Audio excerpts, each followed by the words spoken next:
Hello there, and welcome to this gentle journey through time. Tonight, we are not rushing anywhere. We are not analyzing dates or memorizing dynasties. Instead, we are stepping quietly into a single ordinary day lived thousands of years ago by someone whose name history did not record, but whose life shaped one of the greatest civilizations the world has ever known. This is not the story of a pharaoh or a monument. This is a day in the life of an ancient Egyptian, seen not through battles or crowns, but through sunlight, routine, belief, and breath. As you listen, allow your body to soften. Let the modern world loosen its grip. Imagine time stretching, slowing, becoming wide and patient as the Nile waits beneath the dawn. The day begins before the sun fully rises, when the sky is still pale and cool, and the desert air carries a quiet that will not last long. Inside a simple mud brick home, the ancient Egyptian stirs from sleep. The floor beneath them is packed earth. The walls are thick, designed to keep out heat. There is no alarm, no clock, only the soft awareness that light is changing and work will soon begin. Sleep has been shallow but sufficient. Dreams, if remembered at all, are taken seriously, sometimes shared later, sometimes silently weighed as messages from the unseen. For dreams are not dismissed here. They are part of reality, another channel through which the gods may speak. Rising is unhurried. The body knows its rhythm.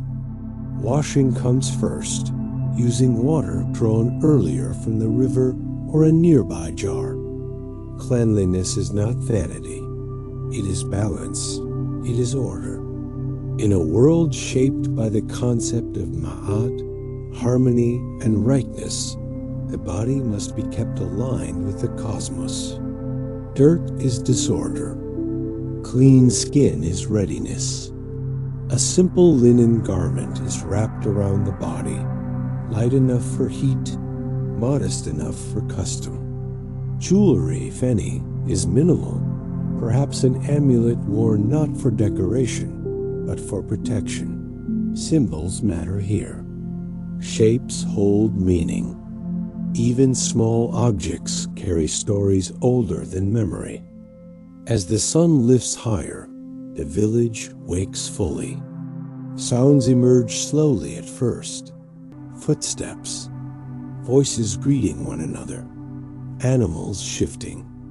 The smell of bread baking begins to spread, warm and familiar. Grain was ground earlier, likely by hand, using stone tools that have worn smooth through years of repetition. Bread is life. Beer, brewed thick and nourishing, will accompany it.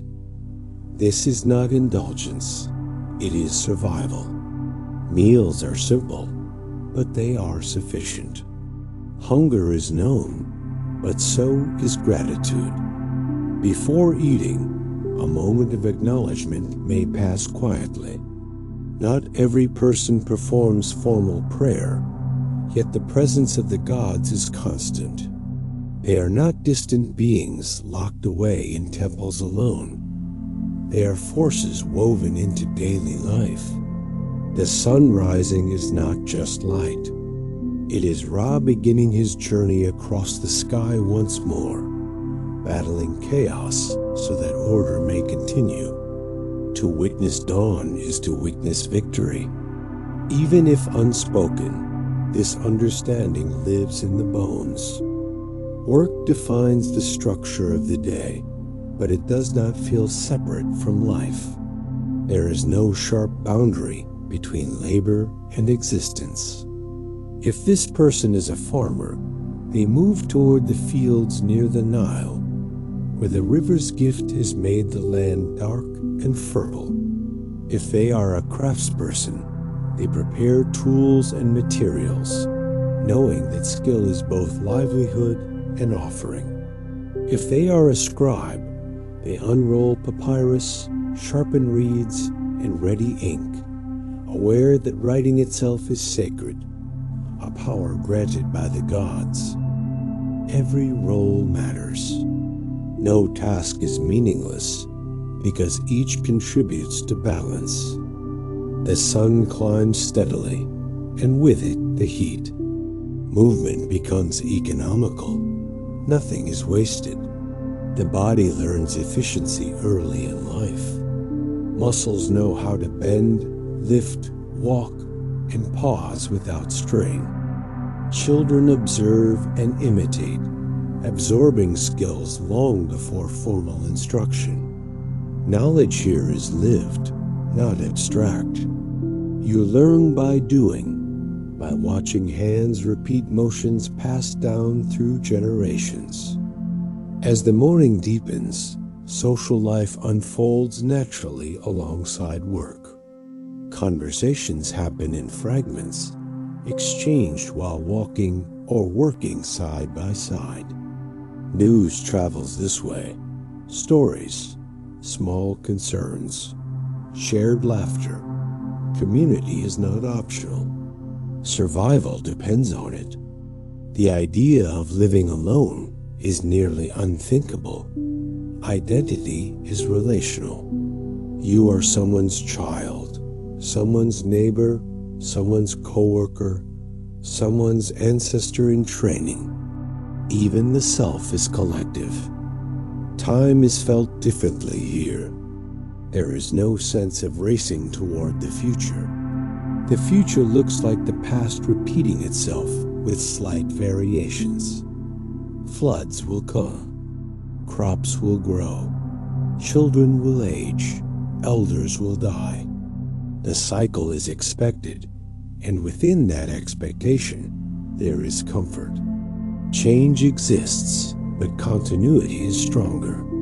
The greatest fear is not death itself, but disorder, disruption of the cycle, the breaking of Ma'at. As midday approaches, the sun becomes intense, and work may slow. Shade is sought, meals are eaten. Bread is dipped, shared, torn by hand. Beer cools the body. Rest is practical, not indulgent. Even animals pause. The land itself seems to breathe more slowly under the heat. This is a time for quiet conversation or reflective silence. Perhaps a short visit to a local shrine. Perhaps nothing at all. Religion here is not confined to doctrine. It is experiential. It lives in gesture, repetition, and symbol. You do not need to debate belief. You live it. The river's flooding is divine generosity. Illness may be a sign of imbalance. Healing blends practical remedies with spiritual ones. Magic and medicine are not opposites. They are partners. Words spoken over herbs matter as much as the herbs themselves. Language shapes reality. In the afternoon, work resumes gently. The sun begins its slow descent. Shadows lengthen. The heat softens. Tasks are finished not with urgency, but with completeness. There is satisfaction in finishing what the day requires. Not more, not less. Enough is enough. This concept is deeply rooted. Excess invites chaos. Balance sustains life. As evening approaches, the village shifts again. People return home. Fires are lit. Food is prepared. The smell of cooking rises once more. The body is tired, but it is a good tired. A tired earned through participation in the world. Children gather close. Stories may be told. Not grand myths every time, but familiar tales, warnings, humor, memory. Oral tradition is strong. Words are carriers of identity. The sky darkens slowly, dramatically. The stars emerge, sharp and numerous, in a sky untouched by artificial light. They are not random. They are symbols, maps, stories. The night sky is watched carefully because it mirrors the afterlife. Just as Rara journeys through the underworld each night to be reborn at dawn, so too will humans journey after death. This belief brings comfort. Death is not an end. It is a passage, a continuation of order if one has lived rightly. Before sleep, small rituals may occur, perhaps an offering of thanks, perhaps the careful placement of an amulet near the bed, perhaps nothing more than lying down and listening to the night. Sleep comes early. Darkness is respected. The body aligns with the earth's rhythm. Tomorrow will come, as it always does, carried by the sun and the river and the quiet agreement between humans and gods. As you settle deeper into this ancient day, notice how little is rushed and how little feels missing. Life here is hard, yes, but it is coherent. Meaning is not searched for. It is embedded. Each action belongs. Each breath participates in something larger. And as night fully wraps the land, the ancient Egyptian sleeps, trusting the cycle, trusting the order, trusting that dawn will return. And so we remain here, suspended between yesterday and tomorrow, letting the calm of this world soften our own. As the Nile flows steadily onward, carrying time itself. During the deepest hours of the night, when the world feels suspended and even the desert winds grow still, sleep in ancient Egypt is not an empty state. It is an active passage.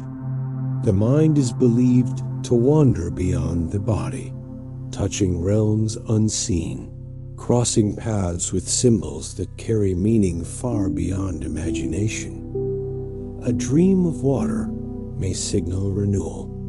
A dream of snakes may warn of hidden danger. Not every dream is shared, but none are ignored. The sleeping body is vulnerable, and so protection matters. Amulets near the bed, words spoken before rest, and the simple trust in the gods' nightly labor all help ensure that sleep is safe and purposeful. The house itself is quiet now. Mud brick walls release the heat they stored during the day, and the air inside grows cooler. Outside, the Nile continues its eternal movement, unseen but deeply felt. The river never truly leaves awareness. It is not background, it is presence. Even in sleep, its importance hums beneath thought. It is provider, boundary, road, and mystery. The entire civilization breathes in time with its rise and fall. When the first hint of morning returns, it does not arrive suddenly. It seeps in gradually, softening the darkness rather than breaking it. Birds stir. Distant voices carry faintly. The sky lightens from black to deep blue, then to pale gold. This transition is sacred in its own quiet way. The ancient Egyptian does not wake abruptly. Consciousness returns gently, as if invited rather than commanded. Another day is beginning, not as a surprise, but as a continuation. There is comfort in repetition. Today will resemble yesterday, and tomorrow will resemble today. This is not boredom. It is stability. In a world where nature can be unforgiving, predictability is safety. The same hands will perform the same tasks, guided by the same knowledge. What changes is subtle. The height of the river, the growth of a child, the ache in a joint, the weathered lines on a familiar face. Life is not measured in milestones, but in participation. As the body rises once more, there is no sense of isolation. Even alone, one is not separate. The gods observe. Ancestors remember. The land responds. Every action takes place within a web of relationships that stretches backward and forward in time. To live is to maintain that web. This understanding shapes behavior more effectively than laws ever could. Morality is not enforced by threat alone, but by consequence woven into the fabric of existence. The concept of the afterlife is never far from thought, yet it does not overshadow the present. It enhances it. Knowing that actions echo beyond death gives weight to ordinary moments. How you treat others matters. How you fulfill your role matters. Even small dishonesty creates imbalance. Even small kindness restores it. The heart, it is believed, will one day be weighed against the feather of truth. Not power, not wealth, the heart. This belief encourages attentiveness to one's inner state long before Judgment Day arrives. Throughout the day, reminders of death coexist with signs of life. Tombs are built alongside homes. Offerings are made to those who have passed, not in fear, but in continuity. The dead are not gone. They are relocated. They still require care. They still influence the living. Memory is a form of nourishment. Forgetting is a kind of harm. Children grow up absorbing these ideas without formal instruction. They watch rituals. They hear stories. They notice how adults speak to the gods and to one another. Learning is immersive. There is no moment where belief is handed down as a separate subject. It is everywhere. In art, in architecture, in language itself, words carry layered meanings. Writing is not merely communication, it is preservation of order. To write something is to stabilize it against chaos. As years pass, the body ages, but the rhythm remains. Strength gives way to experience. Speed gives way to precision. Elders are valued not for productivity alone, but for memory. They remember past floods, past famines, past recoveries. They hold context. In a civilization so deeply attuned to cycles, memory is a resource as valuable as grain. Illness, when it comes, is approached holistically. Remedies are applied, yes, but so are prayers. Diagnosis involves observation of the body and interpretation of meaning. There is no strict separation between physical and spiritual causes. The body is not a machine. It is a living expression of balance. Healing aims to restore alignment, not just remove symptoms. As the sun completes its daily arc once again, the ancient Egyptian does not marvel at its beauty in the way a modern observer might. Not because it is unnoticed, but because it is familiar. Beauty here is not rare. It is dependable. The sky performs its colors faithfully. The land responds as expected. there is reassurance in that reliability. And so the day closes much as it began, not with urgency, but with acceptance. What was done is enough. What was not done can wait. The future does not demand attention yet. Night arrives, bringing coolness and quiet. The stars take their places. The gods resume their unseen work. And the human body, having fulfilled its role for this day, rests once more. As you listen to this ancient rhythm, notice how different it feels from the pace you know. Notice how time stretches when it is not divided into minutes and notifications. Notice how meaning arises naturally when life is lived close to necessity, community, and belief. This is not a romantic fantasy. It is a reminder. Human life once moved like this, slow and structured, grounded and cyclical. And even now, beneath layers of modern noise, that rhythm still exists. Your body still understands sunrise and sunset. Your nervous system still responds to repetition and safety. Your mind still seeks order and meaning. As sleep draws nearer, allow that ancient understanding to surface gently.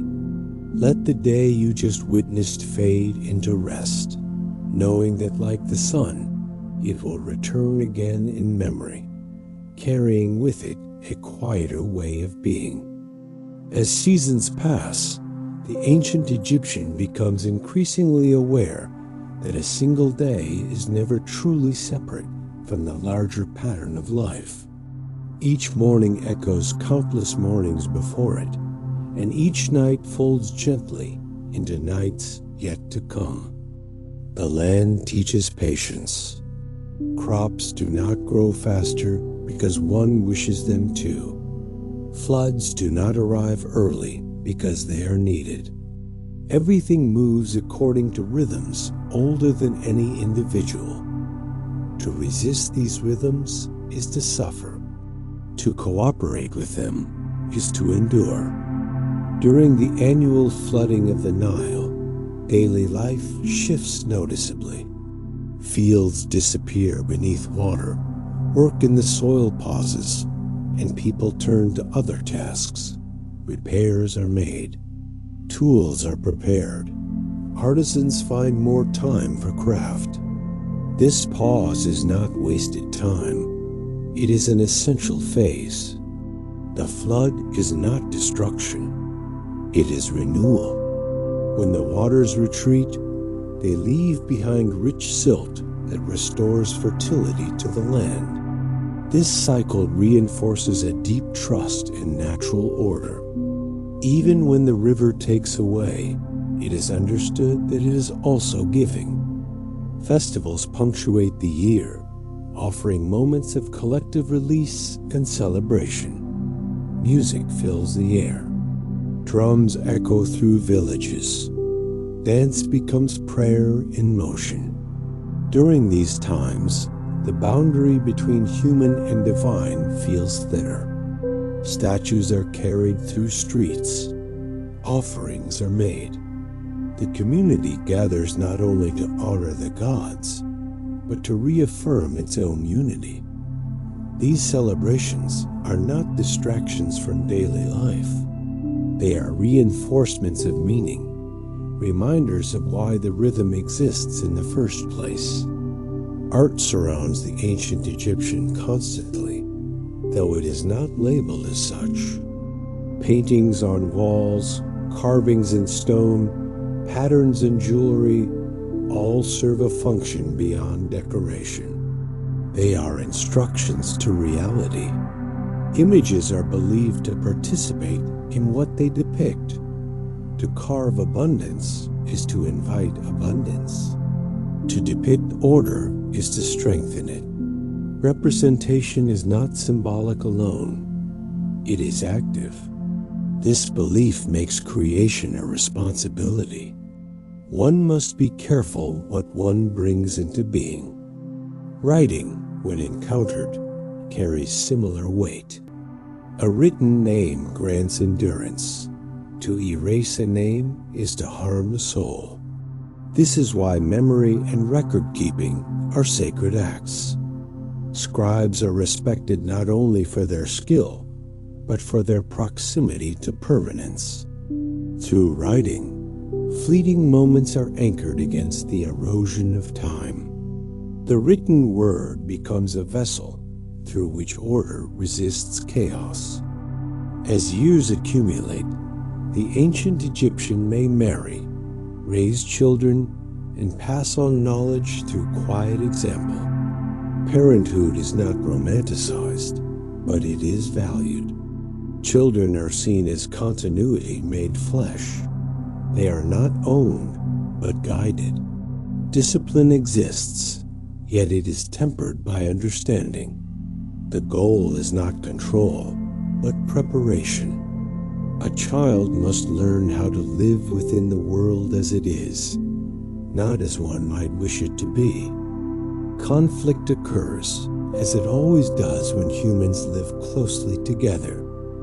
Disputes over land, labor, or trust arise. Resolution is sought through councils, elders, and appeals to shared values. Justice is framed as restoration rather than punishment. The aim is to repair balance, not to dominate. Excessive cruelty threatens the order everyone depends upon. Even authority is justified through alignment with Ma'at, not force alone. As the ancient Egyptian ages further, awareness of mortality sharpens, but fear does not necessarily grow. Preparation begins early, sometimes decades before death. Burial arrangements are considered. Tomb goods are gathered gradually. Prayers are memorized. This is not obsession. It is practicality. Just as one prepares grain for future scarcity, one prepares the soul for transition. Death is a journey, and journeys require supplies. The body, though respected, is not clung to desperately. Preservation practices arise not from vanity, but from belief in continuity. The body is a vessel that must be recognizable to the soul. Care for it does not end at death. It extends beyond, supported by rituals that bind the living and the dead into one extended community. At the end of a long life, when strength fades and movement slows, the ancient Egyptian is rarely alone. Family surrounds them. Familiar voices offer reassurance. Death is approached not as an abrupt rupture, but as another crossing, similar to sleep, similar to the nightly journey of the sun. Fear may still exist, but it is softened by familiarity. This path has been walked before, many times, by many people. And then life continues. The village does not stop. Fields still need tending. Bread still needs baking. Children still wake at dawn. Grief is present, but it flows alongside continuity. Offerings are made. Names are spoken. Memory sustains presence. In this way, no one is ever fully gone. Returning to the single ordinary day where this journey began, it becomes clear that nothing about it was truly small. Each action carried weight because it participated in a larger story. Waking, washing, working, eating, resting, sleeping. These are not trivial acts. They are the scaffolding of civilization. They are how meaning is practiced, not proclaimed. As you remain here, listening, perhaps you can feel the contrast between that world and your own. And yet, beneath the differences, something familiar persists. Your body still seeks rhythm. Your mind still calms when life feels ordered. Your spirit still responds to cycles of effort and rest. The ancient Egyptian world may be distant in time, but it is not distant in structure. And so, as this quiet day settles once more into night, allow its steadiness to linger. Let its patience soften the pace of your own thoughts. There is no rush here. There never was. Time moves forward, but it does not need to push. It flows like the Nile, carrying life gently along its course. If you remain awake, you may notice how easily imagination drifts in this space. If sleep arrives instead, let it come without resistance. Just as the ancient Egyptian trusted the return of the sun, you can trust the return of awareness. For now, rest is enough. The cycle continues. Beyond the visible rhythms of work and rest, there exists another layer to the ancient Egyptian day, one that is rarely spoken aloud, yet constantly felt. It is the quiet awareness that life is always being observed, not in a threatening way, but in a witnessing one. The gods are not imagined as distant judges waiting for mistakes. They are forces embedded in wind, water, fertility, decay, and renewal. To live is to be in conversation with them, whether one speaks consciously or not. This awareness shapes posture, tone, and intention. Actions are chosen not only for outcome, but for alignment. Silence itself holds meaning. There are moments in the day when words are unnecessary, even discouraged. Watching the river move, sitting in shade during the heat, standing beneath a sky thick with stars. These are not empty pauses. They are participations in something larger than speech. The ancient Egyptian does not fear silence. Silence is full. It carries presence. It allows the mind to settle into the same pace as the land. Tools wear down, homes require repair, bodies accumulate strain. None of this is surprising. Maintenance is expected. A cracked wall is patched. A dull blade is sharpened. A sore muscle is rubbed with oil. Care is continuous, not reactive. Waiting until something breaks completely is considered unwise. This mindset extends inward as well. Emotional imbalance is noticed early. Anger that lingers too long. Envy that grows too strong. Despair that isolates the heart. These are signs that something within the order is slipping. Correction begins gently, through counsel, ritual, or withdrawal into reflection. Music appears in unexpected moments. A simple melody hummed while working. A rhythm tapped absent-mindedly. Sound here is functional and expressive at once.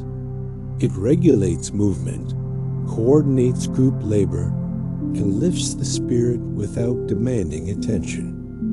Music does not interrupt work. It accompanies it.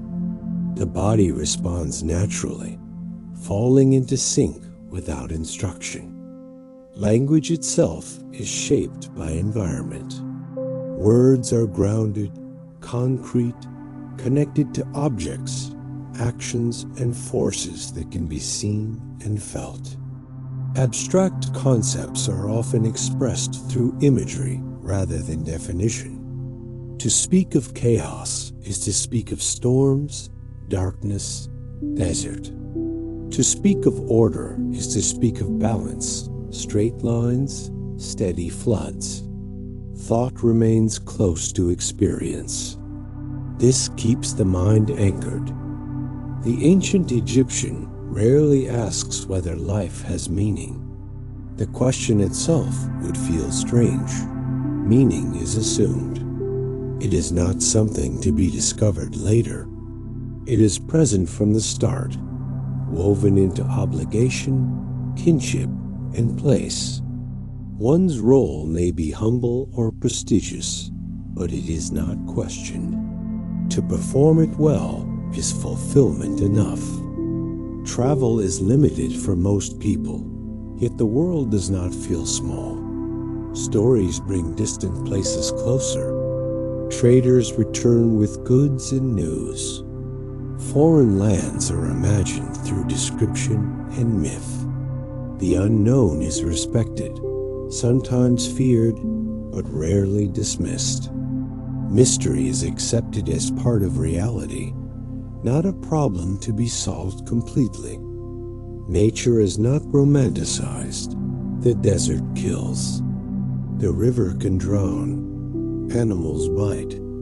Disease strikes without warning.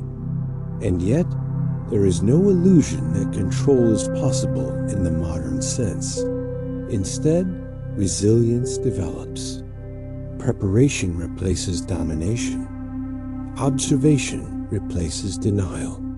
The ancient Egyptian watches patterns carefully, learning where danger lives and how to move around it. As the sun lowers once more, casting long shadows across familiar ground, the day feels complete without needing to be evaluated.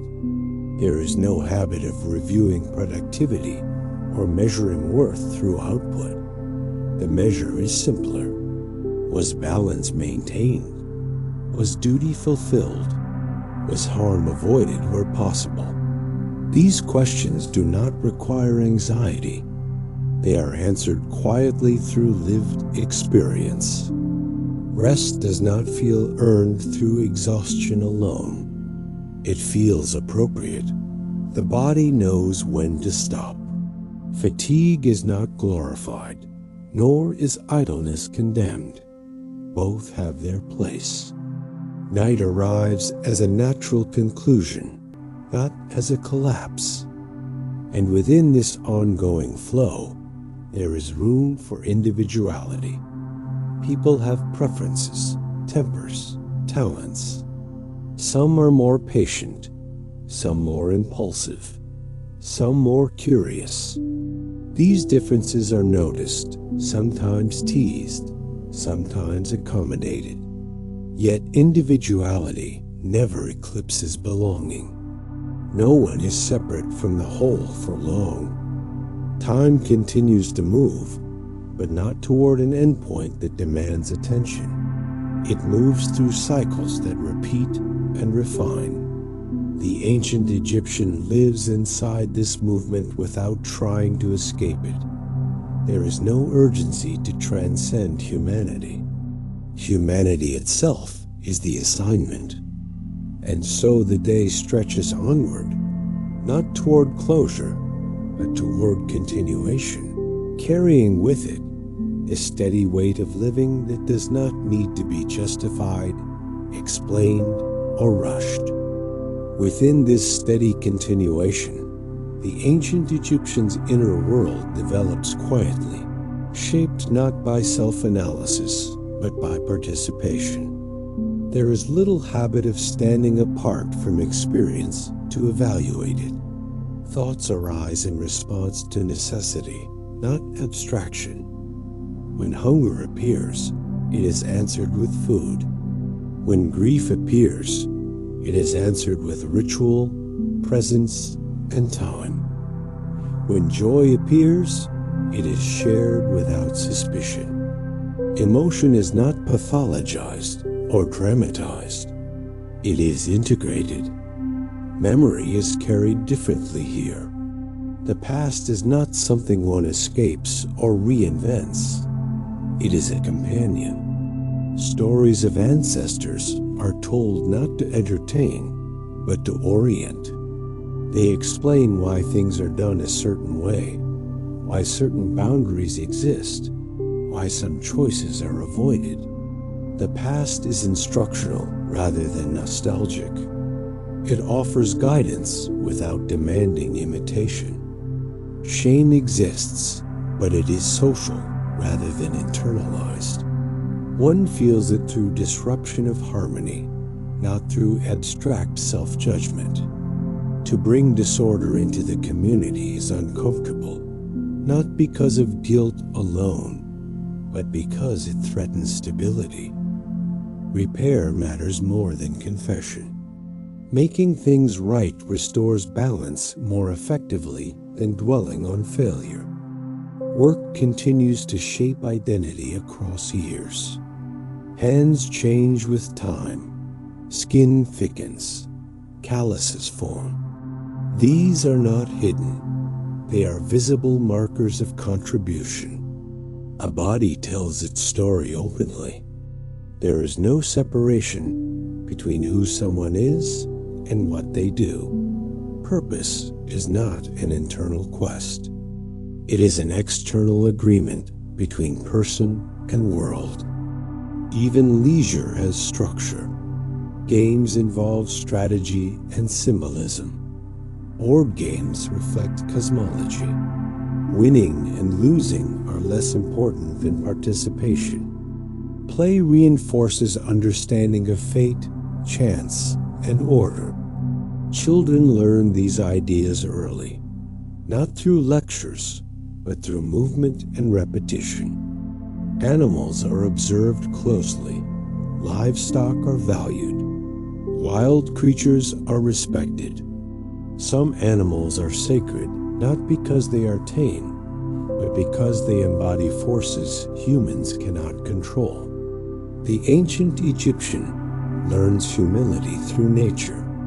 Power is admired, but never assumed to be owned. Weather is watched with attention rather than complaint. Clouds gather, winds shift. The land speaks in signs that are learned over time. Predicting nature is a skill passed down carefully. This awareness creates a sense of partnership rather than opposition. Humans adapt. They do not insist. As dusk deepens again, lamps are lit with care. Light is precious. Darkness is not feared, but it is respected. Night has its own dangers and its own permissions. Certain stories are told only after sunset. Certain tasks wait for daylight. Boundaries between times of day are meaningful, not arbitrary. The body slows naturally. Muscles release without instruction. Breath deepens. There is no need to perform relaxation. It happens as a response to safety. The nervous system settles because it recognizes the environment. Familiar sounds, familiar shadows, familiar routines. Dreams will come again, carrying fragments of memory, fear, desire, and symbol. Tomorrow they may be discussed, or they may dissolve without comment. Either way, they are accepted as part of the mind's work. The sleeping self is not dismissed. It is trusted. And so the flow continues, day into night, night into day, without demand for climax or resolution. Life here is not a story that builds toward an ending. It is a current that sustains itself through repetition, attention, and quiet agreement with the forces that shape it. The ancient Egyptian remains within this current, not resisting it, not analyzing it, simply living it, one unremarkable yet complete day after another. Over time, the ancient Egyptian develops a deep familiarity with effort that does not strain the spirit. Movement becomes economical not because of discipline, but because waste feels unnatural. Every action carries awareness of energy, heat, and endurance. The body learns how much to give and when to stop. There is no praise for pushing past limits without reason. Survival favors those who last, not those who burn quickly. The mind follows a similar pattern. Thoughts are allowed to pass without excessive attachment. Worry appears, but it rarely spirals endlessly. When uncertainty arises, it is met with consultation, ritual, or patience. The future is not imagined as an open field of infinite possibilities. It is imagined as a narrowing path shaped by seasons, family, and circumstance.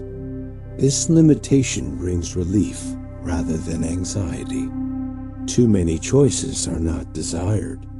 Direction is inherited. Storytelling continues to play a quiet role in shaping understanding. Myths are not analyzed for metaphor. They are accepted as layered truths. A god may be a being, a force, a lesson, and a warning all at once. There is no urgency to separate these meanings. Ambiguity is tolerated. Contradiction does not demand resolution. The world itself is contradictory, generous and cruel, predictable and surprising. Belief mirrors reality by remaining flexible. As responsibilities shift across life stages, identity shifts smoothly with them. Youth is not clung to. Strength is appreciated while it lasts. When it fades, it is replaced by authority of knowledge rather than physical ability. Each phase carries its own legitimacy. No stage is considered incomplete. Childhood is not a preparation for life. It is life. Old age is not a decline into irrelevance. It is a transition into guidance. The ancient Egyptian rarely experiences boredom in the modern sense. Repetition does not feel empty. It feels reassuring. The same path walked daily becomes rich with subtle variation. A stone moved, a plant grown taller, a neighbor's voice slightly changed. Attention sharpens through familiarity rather than novelty. Meaning deepens not through difference, but through noticing. Tools are handled with care, almost reverence. A well-made object is trusted. Repairs are made patiently, not replaced impulsively. Longevity is admired. Objects that last carry memory. A bowl remembers meals. A mat remembers rest. The environment becomes a record of living rather than a backdrop. There is little separation between inner and outer life. Feelings are not hidden behind performance. They show in posture, pace, and tone. Others notice and respond without requiring explanation. Community literacy in emotion is high, not because of theory, but because of proximity. People know each other's rhythms. As light fades and rises again across countless days, the sense of self remains stable without being rigid. Identity is anchored in belonging rather than uniqueness. To stand out excessively is risky. To disappear entirely is equally so. Balance is preferred. Even moments of crisis are absorbed into this framework.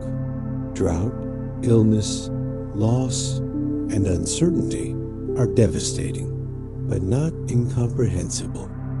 They are interpreted as disruptions in balance rather than personal failure. Response focuses on restoration rather than blame. The question is not why me, but what must be corrected.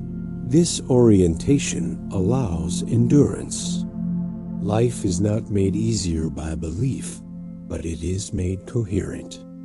Suffering is contextualized. Joy is grounded. Neither overwhelms the whole.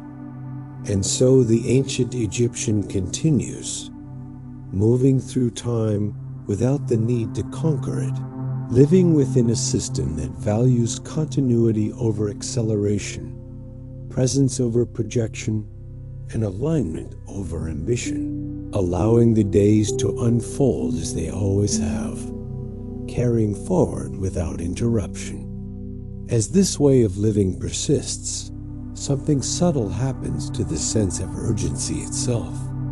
The ancient Egyptian has not experienced time as something that must be filled or conquered. Time is not empty space demanding activity. It is substance. It has weight and texture. A day feels complete not because everything was accomplished, but because it unfolded as expected. There is comfort in knowing what belongs to each hour without needing to name it. Attention remains outward-facing for most of life. There is little habit of constant self-reference. One's value is not measured by internal narratives, but by visible participation. The hands show effort. The home shows care. The fields show work. Evidence exists outside the mind, which leaves the mind less burdened with proving itself. Identity is reinforced through action rather than introspection. When mistakes occur, they are addressed practically. A miscalculation in planting leads to hunger, which leads to adjustment next season. A broken agreement leads to tension, which leads to mediation. Learning is embodied. Consequences teach without humiliation. Shame does not linger endlessly because correction is possible and expected. Perfection is not the standard. Continuity is. There is little fantasy about escaping one's station in life, yet there is movement within it. Skill improves. Reputation grows. Trust deepens. A person becomes known for reliability, for patience, for precision. These qualities carry weight. They travel faster than ambition ever could. Respect accumulates slowly and lasts longer because it is grounded in observation. The ancient Egyptian understands limits intimately. The sun is too strong at midday. The river is too dangerous at flood. The desert is too vast to challenge without reason. Limits are not affronts. They are information. Knowing where to stop is considered intelligence, not weakness. This understanding shapes both physical movement and decision-making. Night work exists, but it is rare and purposeful. Darkness belongs to different forces. Certain crafts, certain rituals, certain watchful duties take place after sunset, but they do not bleed into everything. Boundaries between times are respected because they preserve energy. The idea of constant availability would feel unnatural here. Rest is not negotiated. It is assumed. Even humor reflects this worldview. Jokes are often practical, situational, rooted in shared experience rather than abstraction. Laughter releases tension, but does not mock existence itself. There is respect even in playfulness. Ridicule that destabilizes harmony is discouraged. Wit that reinforces understanding is welcomed. As generations pass, knowledge thickens rather than fragments. Techniques refine. Stories gain layers. Practices are adjusted slightly, never discarded wholesale. Innovation exists, but it is incremental. Sudden change is viewed with suspicion unless necessity demands it. Stability is preserved not through stagnation, but through careful evolution. The environment responds in kind. Fields managed with patience continue to yield. Structures maintained with care endure. Relationships nurtured over time provide support during hardship. The system rewards consistency quietly and relentlessly. Within this ongoing flow, the ancient Egyptian does not need to feel exceptional to feel secure. Belonging replaces distinction as the primary source of safety. The self is held by the group, and the group is held by shared belief and routine. And so the days continue, not stacking toward a climax, not racing toward resolution, but layering gently upon one another, each one reinforcing the next, sustaining a life that does not seek escape from time, but learns how to live inside it. And now, as this long, quiet day finally loosens its hold, there is nothing left to understand and nothing left to carry. The ancient Egyptian world does not ask you to remember facts or timelines. It asks only that you felt its pace, that you noticed how life can move without rushing, how meaning can exist without explanation, how a human day can feel complete simply by unfolding as it should. What remains is a sense of steadiness, of a life shaped not by constant choice, but by rhythm, not by urgency, but by participation. A life where waking, working, resting, and sleeping are not problems to solve, but agreements with the world. Agreements that have been honored for thousands of years beneath the same sun, beside the same river, under the same stars. You do not need to step fully into that world to learn from it. Its imprint is already familiar. Your body still responds to light and darkness. Your mind still settles when routine feels safe. Your breath still slows when there is nothing demanding your attention. Beneath modern noise, that ancient intelligence remains intact. So as this journey gently releases you, allow the simplicity of that day to echo quietly within you. Let effort soften. Let thought grow less crowded. Let rest arrive without being earned. Time does not need to be chased. Life does not need to be hurried. The river continues to flow. The sun will rise again. And for now, it is enough to simply be carried.